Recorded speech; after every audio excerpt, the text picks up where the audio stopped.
Assalamualaikum warahmatullahi wabarakatuh. Saya Anwar Rasid dari kelas 3A. Di sini saya akan membahas materi tentang perencanaan pendidikan Nusa Tenggara Barat di era abad 21.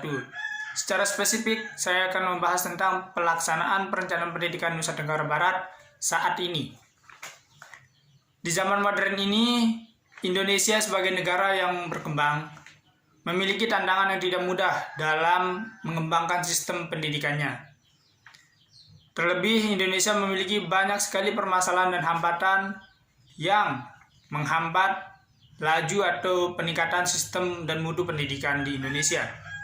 Tidak bisa dipungkiri, wilayah yang begitu besar dan terdiri dari berbagai daerah yang terbagi menjadi beberapa wilayah menjadikan salah satu faktor ketidakmerataannya pendidikan di Indonesia.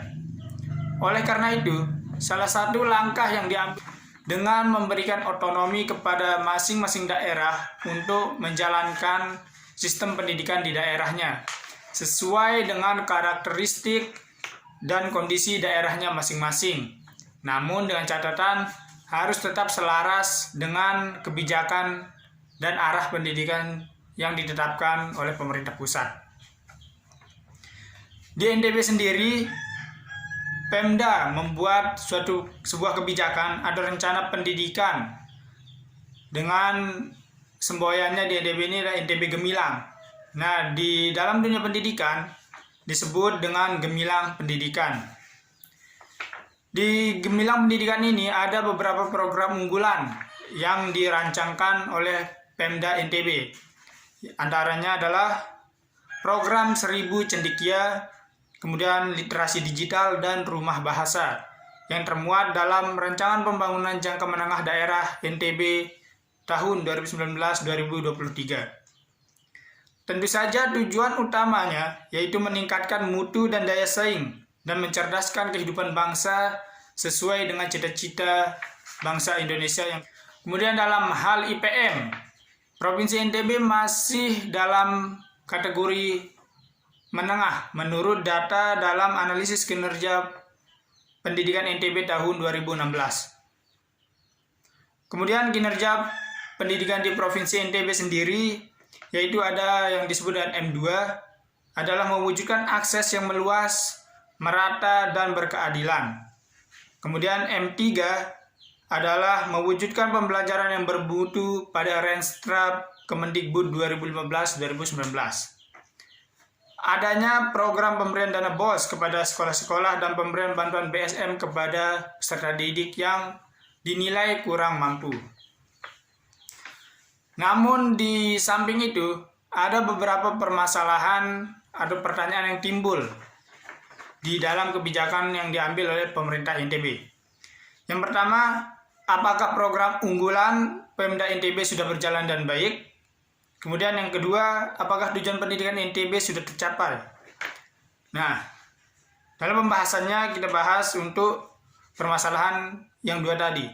Yang pertama, program unggulan di NTB, apakah sudah berjalan dan baik? Menurut saya pribadi, dilihat dari pemerataan program unggulan yang dirancangkan Pemda NTB dalam RPJMD tahun 2019-2023 belum semuanya terlaksana atau belum merata pelaksanaannya di seluruh wilayah NTB. Karena di daerah terpencil atau daerah pedesaan masih banyak anak-anak yang tidak dapat melanjutkan pendidikan ke jenjang lebih tinggi, bahkan jenjang SMA. Hal ini termuat dalam data tahun 2007 yang dituliskan bahwa peningkatan lama sekolah di NTB hanya sekitar 0,23 tahun dan tergolong masih rendah. Hal ini terbukti dengan banyaknya angka putus sekolah yang terjadi di daerah-daerah atau di daerah pedesaan. Walaupun ada program pemberian dana BSM, namun itu dinilai belum cukup membantu peserta didik yang kurang mampu untuk melanjutkan sekolah ke jenjang lebih tinggi. karena pengaruh utama atau salah satu faktor yang mempengaruhi putusnya sekolah adalah faktor ekonomi dan lingkungan. Nah, dalam faktor ekonomi ini tentu sangat berkaitan dengan dengan bidang pendidikan. Ketika masyarakat memiliki tingkat ekonomi yang menengah ke bawah, tentunya akan kesulitan dalam membiayai sekolah, terutama sekolah dari jenjang SMA kemudian ke jenjang perguruan tinggi. Kemudian masalah mendasar yang menyebabkan program unggulan ini belum bisa berjalan dengan baik atau merata adalah keterbatasan sarana dan prasarana di sekolah-sekolah pedesaan. Kemudian yang kedua, apakah tujuan pendidikan NTB sudah tercapai? Mengenai tujuan pendidikan di NTB saat ini, saya rasa terutama pada aspek peningkatan mutu dan daya saing dan pemerataan, saya rasa masih belum tercapai. Dilihat dari sisi pemerataan guru misalnya, di daerah saya masih ada beberapa sekolah yang mengalami atau yang kekurangan guru. Hal ini diketahui dari salah satu pengawas yang pernah ngobrol dengan saya. Kalau di daerah saya ini masih ada beberapa daerah yang memiliki permasalahan kekurangan tenaga pendidiknya. Belum lagi ditambah 2 atau 3 tahun ke depan banyak guru-guru senior yang akan pensiun. Nah, ini tentunya menjadi salah satu penghambat dan masalah serius dalam menunjang atau meningkatkan mutu pendidikan di NTB.